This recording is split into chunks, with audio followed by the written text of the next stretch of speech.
Hello guys. तो battle through the haven के previous episode में हमने देखा था श्रेयान फाइनली हेवनली टूम के थर्ड लेवल के अंदर एंटर कर ही लेता है और साथ ही साथ उसके साथ बाकी के वो सारे बंदे होते हैं जिन्होंने मिलकर श्रेयान के साथ ही हेवनली टूम के अंदर एंटर किया था। लेकिन उन सब के पीछे पड़ा हुआ होता है कौन? हेवनली टूम का एनर्जी थंडर। लेकिन वो सब जब थर्ड लेवल के अंदर एंटर लेने की कोशिश करते हैं उनको सामने एक क्रिस्टल वर्ल्ड दिखाया जाता है। अब उसको ब्रेक करने के बाद ही वो आगे जा सकते हैं। लेकिन गूगलैंड के बंदे क्लियरली बोल देते हैं एक बंदा ये क्रिस्टल वर्ल्ड को बिल्कुल भी नहीं तोड़ सकता, तो चलो हम सब मिलकर इसको तोड़ते हैं। लेकिन गूगलैंड के चिंगयान बोलते हैं हम सबका मर्जिंग पावर से भले ही ये वर्ल्ड ब्रेक हो, लेकिन इसका मतलब ये नहीं कोई हमारी पीठ पीछे हमें वार कर दे। इनका सीधा सीधा मतलब हान क्लान के हानिया और हानली के लिए था। तो ये सुनने के बाद ली फैमिली के बंदे गू चिंगयान को काफी सपोर्ट करते हैं और वो बोलते हैं अगर कोई हमारे पीछे छुपकर वार करेगा तो हम खुद उसे अपने गैंग से निकाल देंगे, फिर वो मरे। लेकिन फिर भी गू चिंगयान को हान क्लान के बंदों के ऊपर भरोसा नहीं होता, जिसके चलते वो श्रेयान और सुनर को हानली और हानिया के ऊपर नजर रखने के लिए लास्ट में आने के लिए बोलते हैं। अब बारी बारी करके सारे बंदे वो क्रिस्टल वॉल को पिघलाने के लिए अपनी एनर्जी को थ्रो करने लगते हैं, लेकिन वो सब काफी कम टाइम में अपनी एनर्जी को एग्जॉस्ट कर देते हैं। लेकिन जब श्रेयान की बारी आती है उसके पास हेवनली फ्लेम होने की वजह से वो बिल्कुल भी बाकी के नॉर्मल बंदों की तरह एग्जॉस्ट नहीं होता। अब थोड़े टाइम के बाद श्रेयान जब एनर्जी वर्ल्ड से कुछ लिक्विड को टच करता है वो देखता है वो लिक्विड इंस्टेंट ही एक क्रिस्टल का रूप ले लेता है। अब वो क्रिस्टल को अपने पास स्टोर तो कर देता है, लेकिन वो नोटिस करता है कि उसके आसपास की जगह अब दोबारा से छोटी होती जा रही है। अब ये चीज जब वो चिल्लाते हुए सारे बंदों को बोलता है सारे बंदे पैनिक करने लगते हैं। अब गुचन श्रेयान की बातों को चेक करने के लिए जैसे अपना एक पावरफुल पंच उस वाल के ऊपर दे मारते हैं, वो वॉल एकदम से गू चिंगयान के पावरफुल बार को वॉरो कर लेता है। उसके चलते एल्डर चिंगयान चिल्लाते हुए बोलते हैं ये वॉल इसीलिए इतना फास्ट रिकवरी हो रहा है क्योंकि ये एंशिएंट डिवोरिंग इंसेक्ट्स का वॉल है और हम जितना ज्यादा अपने पावर को थ्रो करेंगे इन सबको मारने के लिए या फिर ये क्रिस्टल वॉल को पिघलाने के लिए, ये लोग उतना स्पीडली हमारे तरफ आते जाएंगे। अब एंशिएंट डिवोरिंग इंसेक्ट्स का नाम सुनकर शूनर वहाँ पे सबको वो एंशिएंट इंसेक्ट्स के बारे में बताने लगती है। अब कुछ टाइम के बाद श्रेयान आसपास की सिचुएशन को ऑब्जर्व करते हुए बोलता है ठीक है मैं अपने हेवनली फ्लेम से ये इंसेक्ट्स को मारने की कोशिश करता हूँ। अब जब वो देखता है उसका ये मेथड काम कर रहा है वो सीधे के सीधे यान क्लान के याओ सीजी और हुजवान को कहता है तुम दोनों अपने हेवनली फ्लेम की मदद से मुझे ये क्रिस्टल वॉल को पिघलाने में मदद करो। अब यहीं से ही स्टार्ट होता है बैटल थ्रू द हेवन का ये वाला नोवेल पार्ट। आगे श्रेयान उन दोनों को बोलता है मैं उम्मीद करता हूँ तुम दोनों अपने हेवनली फ्लेम का इस्तेमाल करते हुए दोनों साइड की दीवार की क्लोज होने की प्रोसेस को रोकोगे। आई थिंक ऐसा करना तुम लोगों के लिए बिल्कुल भी डिफिकल्ट नहीं होगा।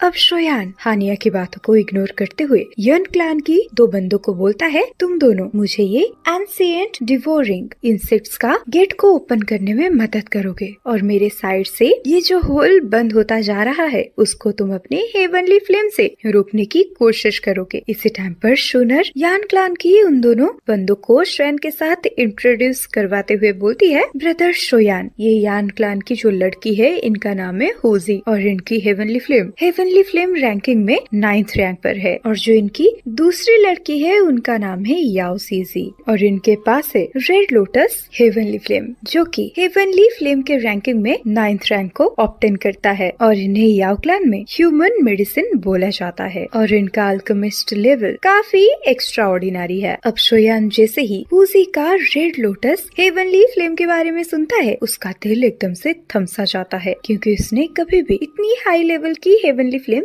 कभी नहीं देखी। अब उधर हुजी और याओ सीजी श्रेयान की बातों को सुनकर हाँ में अपने सर को हिलाते हैं क्योंकि उन दोनों के पास कोई दूसरा रास्ता था ही नहीं खुद को बचाने के लिए। अब उन दोनों की फेस को देखकर श्रेयान खुश हो जाता है। अब वो एक स्माइल के साथ बोलता है, एडिशनली आप सभी को पता होगा कि ये क्रिस्टल बॉल को ओपन करना कितना हार्ड है और इसके पीछे कितना ज्यादा एफर्ट की जरूरत है। तो हेवनली फ्लेम को इस्तेमाल करना बहुत ही एग्जॉस्टिंग होता है, तो मैं अकेला इतना सब कुछ सहन नहीं कर पाऊंगा। और सिर्फ इसी चीज की वजह से होनजी और याओसीजी को छोड़कर बाकी यहाँ पर जितने भी बंदे प्रेजेंट है, मुझे उन सबकी हाथों की एनर्जी क्लस्टर चाहिए होंगे। ये सुनकर हर एक बंदा बहुत ही ज्यादा भौचक्का रह जाता है और इसी टाइम पर गुचेन कुछ भी नहीं बोलता, वो बस हमें अपना सर को हिलाता है। अब वहीं पर प्रेजेंट हुए बाकी क्लान के मेंबर्स वो भी थोड़ा बहुत सोचने के बाद शोयान की बातों में अपनी हामी भरते हैं, क्योंकि वो जानते थे जो भी शोयान बोल रहा है वो एकदम सही है। जबकि थोड़े टाइम पहले उन्होंने अपने एक एक टर्न को कंप्लीट किया था, उसके बाद भी ये लोग इतना ज्यादा टायर्ड फील कर रहे थे। तो अब जब शोयान अकेले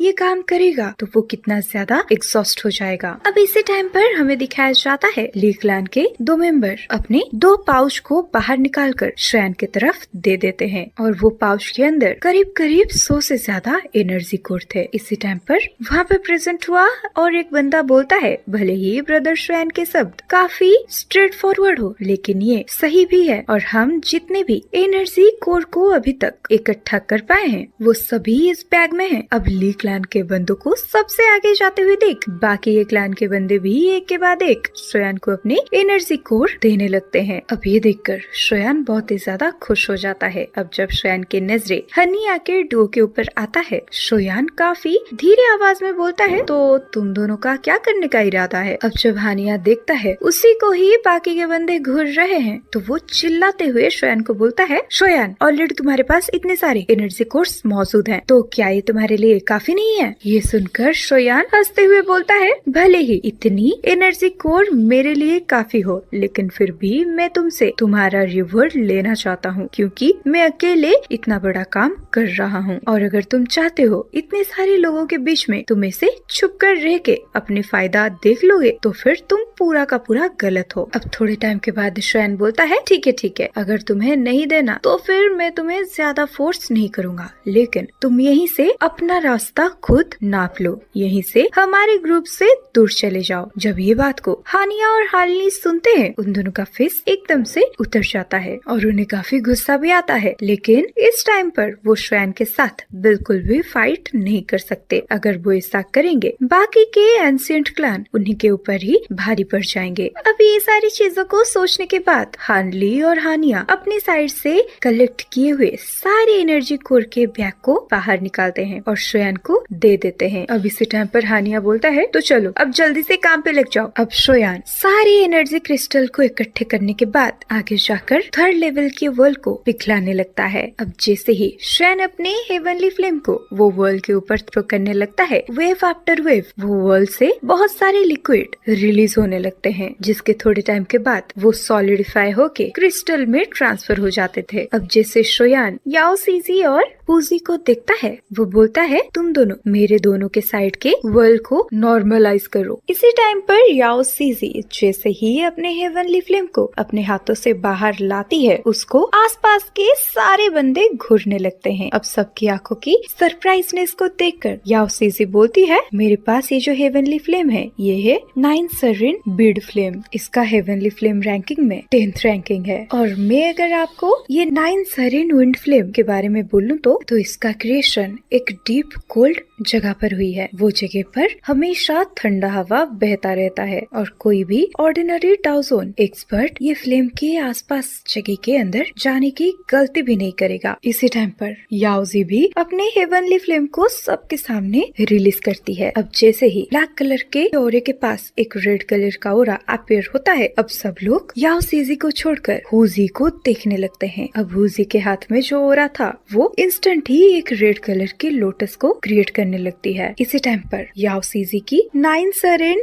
वाइंड फ्लेम से जो हवा की आवाज आ रहे थे वो इंस्टेंट ही कम हो जाते हैं। ये देखकर याओसीजी खुश भी हो जाती है, क्योंकि हमें पता है ऑफ कोर्स एक 8th रैंक की हेवनली फ्लेम 9th रैंक की हेवनली फ्लेम को थोड़ा तो डरा धमका कर रखेगा ही ना। इसी टाइम पर गुचेन याओसीजी को पूछता है, आई थिंक तुम्हारे हाथ में जो हेवनली फ्लेम है ये यान क्लान की रेड लोटस ये फ्लेम होगी, राइट? ये सुनकर हुजी हाँ में अपने सर को हिलाती है। अब इतने सारे हेवनली फ्लेम की शो ऑफ को देखकर ऑफ कोर्स शोयान भी अपने चारों हेवनली फ्लेम को शो ऑफ तो करेगा ही ना। अब शोयान अपने चारों हेवनली फ्लेम को अपने हाथों से रिलीज कर देता है। उसके बाद उसके बॉडी से वो चारों अलग अलग तरीके के हेवनली फ्लेम बाहर आके आसमान पर डांस करने लगते हैं। अब शोयान के चारों ही हेवनली फ्लेम मर्ज होकर एक पावरफुल क्लस्टर को क्रिएट कर देते हैं। और हमें तो पता है शोयान का चिल्ली बोन फ्लेम है 11th रैंक का, जो कि पहले मास्टर याओ लाओ पोजेस करते थे। और शोयान ने जो फर्स्ट हेवनली फ्लेम को अचीव किया था वो था ब्लू लोटस हेवनली फ्लेम, जिसका हेवनली फ्लेम में रैंकिंग है 19th रैंक। और शोयान का फॉलन हार्ट लोटस फ्लेम है 14th रैंक का। और शोयान के पास जो 3000 बर्निंग हेवनली फ्लेम है उसका रैंक है 9th लेवल की। और आपको और एक चीज मैं बता दूं, अगर आप सारे के सारे हेवनली फ्लेम के रैंक के बारे में जानना चाहते हो और उसके बेनिफिट्स के बारे में जानना चाहते हो तो आप मुझे कमेंट कर दीजिए। सारे हेवनली फ्लेम के लिए मैं एक स्पेसिफिक वीडियो लाऊंगी। अब जैसे ही वो चारों फ्लेम एक दूसरे के साथ मर्ज हो जाते हैं, वो छोटे छोटे फायर ड्रैगन में कन्वर्ट होके आगे बढ़ जाते हैं। अब जैसे ही शोयान के वो मर्जिंग हेवनली फायर हुजी और याओसीजी के हेवनली फ्लेम के इर्द गिर्द आता है, उन दोनों के हेवनली फ्लेम का ऑरा बहुत ही ज्यादा लाइट हो जाता है। अब हुजी काफी धीरे आवाज में शोयान को बोलती है, हालांकि तुम्हारे हेवनली फ्लेम के रैंकिंग में नहीं है, लेकिन तुम्हारे ये मर्जिंग हेवनली फ्लेम टॉप 6 के हेवनली फ्लेम के पावर्स के साथ कंपेयर किया जा सकता है। लेकिन हमारे पूरे डाओ के कॉन्टिनेंट में ऐसा पहली बार है किसी ने ऐसे 4 हेवनली फ्लेम को एक साथ अपने ही अंदर रखा है। ये सुनकर शोयान कुछ भी रिएक्ट नहीं करता, क्योंकि उसको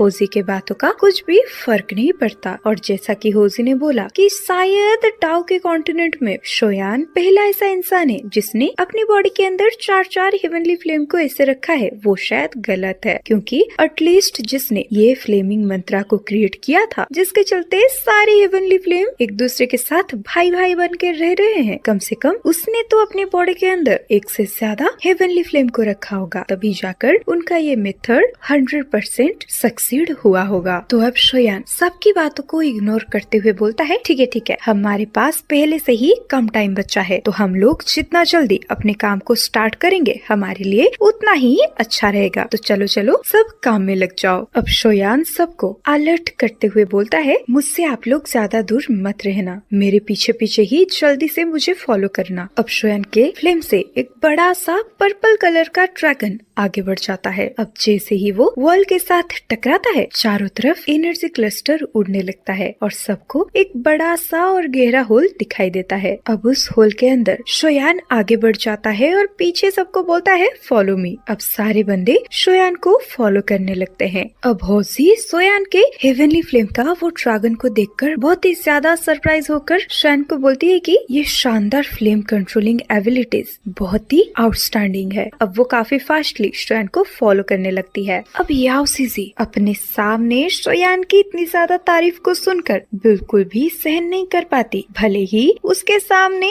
बाहर के अल्केमिस्ट चिट्टी बराबर है, लेकिन यहाँ पर उसको अपनी जान से ज्यादा प्यारी कोई और चीज लगती नहीं, तो वो चुपचाप से अपने गुस्से को अपने अंदर दबाकर शोयान को फॉलो करने लगती है। अब भले ही शोयान का हेवनली फ्लेम के वजह से बहुत सारे एंशिएंट डिवोरिंग इंसेक्ट्स मर रहे थे, लेकिन फिर भी एंशिएंट डिवोरिंग इंसेक्ट्स बहुत संख्या में शोयान के ऊपर हमला करने के लिए भी आ रहे थे, लेकिन उससे ना शोयान को ना ही शोयान की हेवनली फ्लेम को कुछ फर्क पड़ रहा था। और इसी टाइम के दौरान शोयान का पूरा टीम का आगे बढ़ने का स्पीड काफी फास्ट होता है। इसी टाइम पर शोयान सेंस करता है कि उसकी डाउ के पावर्स सैलाब की तरह आगे बढ़ रही है और उसके बॉडी के अंदर से उसकी डाउ के पावर एग्जॉस्ट होते जा रहे हैं। ये नोटिस करने के बाद शोयान अपने स्पेस रिंग में से एक एनर्जी क्लस्टर के बैग को अपीयर करता है, लेकिन वो बिल्कुल भी वो बैग को ओपन नहीं करता। वो इंस्टेंट ही अपने फ्लेम मंत्रा को सर्कुलेट करके एनर्जी कोर के एनर्जीज ऑब्जर्व करने लगा था। अब ऑब्जर्व करे हुए एनर्जी इंस्टेंट ही फायर ड्रैगन में कन्वर्ट हो जाते हैं, जो कि अब क्लस्टर वॉल को ओपन करने की पूरे तरीके से कोशिश कर रहा है। अब शोयान की इस तरीके की एनर्जी कंजप्शन को देखते हुए गुचियान का पूरा ग्रुप सरप्राइज हो जाता है। अब जिंगयांग शोयान के ये हार्ड वर्क को देखते हुए उसको अप्रिशिएट करते हुए बोलता है, हमें और बहुत ज्यादा टाइम लगने वाला है। भले ही ये एनर्जी कोर हार्ड थी, लेकिन उसको शोयान काफी इजीली स्पैलो कर गया। और भले ही अभी के लिए शोयान के पास 4 हेवनली फ्लेम है, लेकिन ये काम उतना ज्यादा आसान है नहीं जितना हमें दिख रहा है। ये सुनकर गुचेन के साइड में प्रेजेंट हुए जियुचुआन बोलते हैं, ये एनर्जी वॉल को तोड़ने में हमें करीब करीब आधा घंटा और तो लग ही जाएगा। अब आगे बढ़ते बढ़ते शोयान और भी ज्यादा एनर्जी कोर को ऑब्जर्व करता जाता है और ये देखकर वहाँ पे हर एक इंसान सरप्राइज हो जाता है, क्योंकि किसी ने भी एक्सपेक्ट नहीं किया था कि शोयान इतना ज्यादा खतरनाक एग्जॉशन का सामना करने के बावजूद सबको बचाने के लिए आगे खड़ा रहेगा। अब थोड़े टाइम के बाद आगे बढ़कर शोयान बोलता है, एनर्जी कोर खत्म हो चुके हैं। अब ये बात को सुनकर बहुत सारे लोग सरप्राइज हो जाते हैं, क्योंकि अब तो शोयान पूरे तरीके से एग्जॉस्ट हो ही जाएगा। तो अब हम क्या करें? अब ये सुनने के बाद गुचेन थोड़े टाइम तक कुछ सोचता है और फिर वो एक ब्राइट एनर्जी कोर को बाहर निकालता है। अब वो उस एनर्जी कोर को शोयान को देते हुए बोलता है, ये एक 9 स्टार का एनर्जी कोर है और मेरे पास ये लास्ट कोर बचा था। अब शोयान खुशी खुशी वो 9th लेवल की एनर्जी कोर को रिसीव कर लेता है। उसके बाद वो अपने सर को हिलाते हुए बोलता है, ये बिल्कुल भी काफी नहीं है। हर 1 मीटर के डिस्टेंस को कवर करने में मेरी बॉडी की पूरे डाउकी के 10% डाउकी एग्जॉस्ट हो रहे हैं। तो एक 9 स्टार की एनर्जी क्लस्टर भले ही पावरफुल हो, लेकिन अगर हम पूरे वर्ल्ड को पार करना चाहते हैं तो ये बिल्कुल भी इनफ नहीं है। अब ये सुनकर हुजवान अपने पास से एक 9 लेवल की एनर्जी कोर को बाहर निकालता है। अब वो भी कहता है, सोयान ये मेरे पास लास्ट एनर्जी कोर बचा था। अब शोयान शांत होकर बोलता है, मुझे इसे और 3 चाहिए। ये सुनकर आसपास प्रेजेंट हुए सारे बंदे सरप्राइज हो जाते हैं, क्योंकि आफ्टर ऑल एक 9 स्टार की एनर्जी कोर को ऑब्टेन करना कोई बच्चों का खेल नहीं है और ये बहुत ही कीमती भी है। इसी टाइम पर सीन चेंज होकर आता है ली क्लान के 2 बंदों के ऊपर। अब वो दोनों ही शोयान की तरफ अपना एक 9 लेवल की एनर्जी कोर दे देते हैं। अब ली क्लान का वो बंदा बोलता है, अगर हम सब यहीं पर ही मरने वाले हैं तो फिर ये 9 लेवल की एनर्जी कोर को मैं अपने पास रख के आखिर करूँ तो करूँ क्या? अब ये सुनने के बाद शी क्लान के भी 2 भारी भरकम के बंदे शोयान को और 2 9th लेवल की एनर्जी कोर थमा देते हैं और वो देते देते बोलते हैं, अच्छा अगर ऐसी बात है तो फिर हम सब ब्रदर शोयान को सपोर्ट करते हैं। अब जैसे ही सारे क्लान के बंदे अपना अपना 9th लेवल का एनर्जी कोर शोयान को ट्रांसफर कर देते हैं, वो सब हानिया के ग्रुप के तरफ देखने लगते हैं। अब ये चीज को नोटिस करने के बाद हानिया अपने सर को नीचे झुकाकर सोचने लगता है, इस टाइम पर मैं अगर कुछ भी एक्सक्यूजेस दूंगा वो सब पॉइंटलेस होगा। तो वो अपने दांतों को पीसते हुए और एक 9 ग्रेड की एनर्जी कोर को बाहर निकालकर शोयान को दे देता है। अब शोयान जिसके हाथ में अब 5 9 ग्रेड की एनर्जी कोर मौजूद है, वो उसको इंस्टेंट ही स्पैलो कर देता है, जिसके वजह से उसका फायर ड्रैगन एकदम से ब्राइट हो जाता है और शोयान का वो फायर ड्रैगन इंस्टेंट ही बहुत सारे एनर्जी वर्ल्ड को पिघला कर रख देता है। अब ये देखकर बाकी के बंदे शोयान को फॉलो करने लगते हैं। अब ऐसे देखते देखते आधे घंटे तक पूरा प्रोसेस चलता रहता है, लेकिन फाइनली अब धीरे धीरे करके शोयान का वो फायर ड्रैगन डिम होता जा रहा था। तो ये देखकर शोयान बोलता है, तुम लोग टेंशन मत लो, हम लोग एग्जिस्ट के बहुत करीब पहुंच गए हैं। अब जब सब खुशी खुशी अपने सर को ऊपर लाते हैं, वो देखते हैं सामने एक एम्ब्रॉयडरी जैसी दिखने वाली क्रिस्टल वर्ल्ड होती है और इस चीज को एंशिएंट डिवोरिंग इंसेक्ट्स ने बहुत ही खतरनाक तरीके से कवर करके रखा था और सिर्फ इसे ब्रेक करने के बाद ही ये लोग हेवनली टूम के 3rd लेवल पर एंटर कर पाएंगे। अब यहाँ हमें दिखाया जाता है ये प्रोसेस को करते टाइम शोयान के बॉडी में उसके कपड़े तक भी नहीं बचते। अब इसी टाइम पर शोयान जैसे ही अपनी फायर ड्रैगन को उस एम्ब्रॉयडरी वॉल के ऊपर थ्रो करने ही वाला होता है, शोयान की आंखें टिकते हैं एक रेड कलर का फिश के साइज का कुछ अजीब सा दिखने वाला क्रिएचर, जो कि हल्की हल्की रेड लाइट को ओमिट कर रहा था। अब ये चीज को देखने के बाद भी शोयान इसको इग्नोर करता है, क्योंकि शोयान के पास इतना टाइम नहीं था कि वो उसके पीछे जाए और एक्सप्लोर करे आखिर ये कीड़ा है तो है क्या। इसी टाइम पर शोयान मन ही मन बात करता है, ये एनर्जी वर्ल्ड मुझे थोड़ा ज्यादा ही ताकतवर लग रहा है, इतना ज्यादा पावरफुल वर्ल्ड मैंने पहले कभी नहीं देखा। अब उसके बाद शोयान अपने पावरफुल पंच को जैसे ही रूथलेस तरीके से अपनी फायर ड्रैगन के साथ वर्ल्ड के ऊपर थ्रो करता है, आसपास की जगह पर खतरनाक ऑरा फैलने लगता है। अब सब देखते हैं जैसे ही शोयान का पावरफुल पाम और उसका ड्रैगन वो वॉल के साथ टकराता है, एक छोटा सा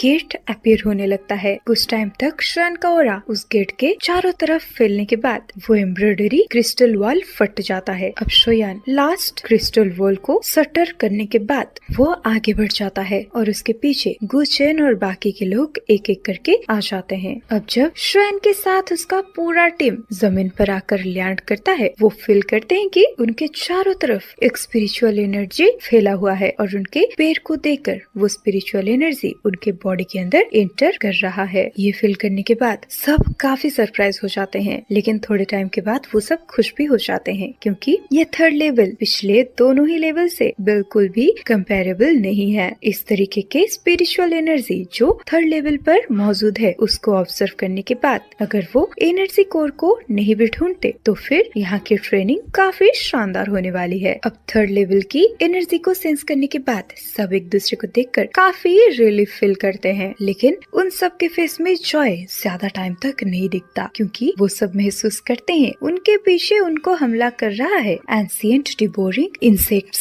अब इसी के साथ ही यहीं पर एंड होता है बैटल थ्रू द हेवन का ये वाला नोवेल एक्सप्लेनेशन। तो आपको क्या लगता है ये डिवोरिंग एंशिएंट इंसेक्ट्स के वजह से क्या यहाँ पर जितने भी बंदे प्रेजेंट है वो सब मर जाएंगे या फिर ये एंशिएंट इंसेक्ट्स यहाँ पर कुछ हंगामा करने वाले हैं? I mean, मेरी बातें भी कितनी स्टूपिड है ना। सब कैसे मर सकते हैं क्योंकि हमारे हीरो और हीरोइन तो कभी नहीं मर सकते क्योंकि जैसे कि हम स्टार्टिंग से देखते हुए आ रहे हैं शोयान अपने खतरों के खिलाड़ी करने के बाद भी हमेशा जिंदा बच जाता है। उसका किस्मत हमेशा उसी का ही साथ देता रहता है। तो आप लोगों को क्या लगता है क्या इस बारी शोयान का किस्मत उसी का ही साथ देगा या फिर पलट जाएगा? आप ये सारी बातों के बारे में मुझे कमेंट सेक्शन में जरूर बताना। और हाँ, वीडियो अगर पसंद आई हो तो लाइक शेयर करना बिल्कुल भी मत भूलना और साथ ही जाते चैनल को तो सब्सक्राइब कर ही दोगे आप। और हाँ, अगर आपको अभी के अभी ये नोवेल के नेक्स्ट पार्ट को देखना है तो चैनल पर आप मेंबरशिप ले सकते हो। चलो बाय।